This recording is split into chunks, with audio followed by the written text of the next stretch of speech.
Një lagje lënë në arrest dhe një infrastrukturë që dëmtohet nga dita në ditë. Kjo është tabloja shqetësuese e lagjes Rilindja në Vlorë, një problematike trajtuar vazhdimisht nga televizioni 6+1 Vlora, por që pavarësisht denoncimeve, situata është përkeqësuar ndjeshëm, sidomos mbas ndërhyrjeve të fundit për shtrimin e rrjetit të ri të ujësjellësit, që nga hyrja deri në daljen e lagjes, gjendja është skandaloze. Vetëm pak metra më poshtë, kanalet e hapura nga kompania që po shtron rrjetin e ujësjellësit duken të mbyllura, por puna është kryer dobët dhe pas një standard cilësie.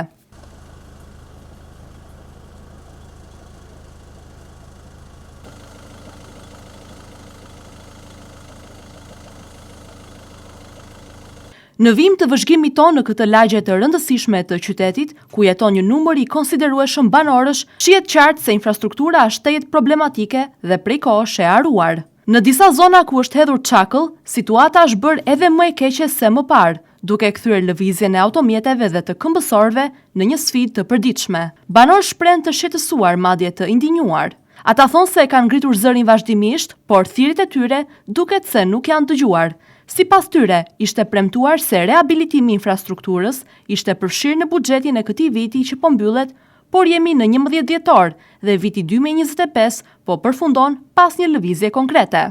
Nuk dihet se ku kanë përfunduar fondet e parashikuara për këtë lagje, ndërsa mungesa e transparencës shton pa kënaqësinë e banorëve, të cilët ndihen të zhgënjur dhe të braktisur.